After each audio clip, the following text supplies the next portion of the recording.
Hello friends, नमस्कार। देखने में आ रहा है कि काफ़ी टैक्स पेयर जिन पर ई इनवॉइस के प्रोविज़न एप्लीकेबल हैं उनके द्वारा ई इनवॉइस जनरेट नहीं किए जा रहे हैं।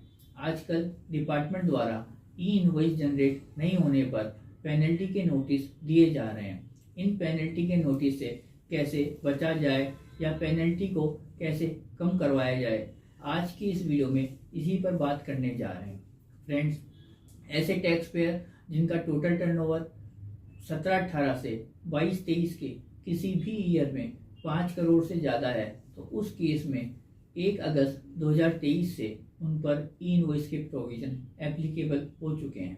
फ्रेंड्स, ई इनवॉइस गुड्स और सर्विस दोनों ही सप्लाई पर एप्लीकेबल होंगे, but banking company, financial company, insurance company, GTA, passenger transport या B2C सप्लाई पर ई इनवॉइस के प्रोविज़न एप्लीकेबल नहीं होंगे। कुछ गवर्नमेंट डिपार्टमेंट सेल्स यूनिट पर भी ई इनवॉइस के प्रोविज़न एप्लीकेबल नहीं होंगे, बट गवर्नमेंट डिपार्टमेंट द्वारा TDS पर्पज से नंबर लिया गया है तो उस केस में B2B सप्लाई पर ई इनवॉइस के प्रोविज़न एप्लीकेबल होंगे।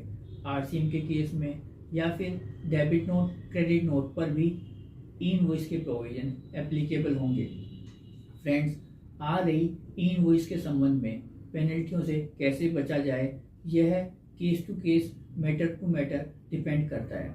मान लीजिए अगर आपका टर्नओवर 100 करोड़ से कम है तो इस केस में अभी भी ई इनवॉइस जनरेट हो रहे हैं। आप बैक डेट में जाकर ई इनवॉइस जनरेट कर सकते हैं और पेनल्टी से बच सकते हैं।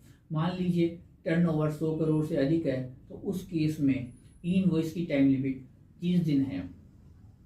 इसी प्रकार मान लीजिए डिपार्टमेंट द्वारा सेक्शन 122 सब सेक्शन 3 में या सेक्शन 125 में पेनल्टी के नोटिस इशू किए गए हैं तो इस केस में आप सेक्शन 126 का रेफरेंस दे सकते हैं।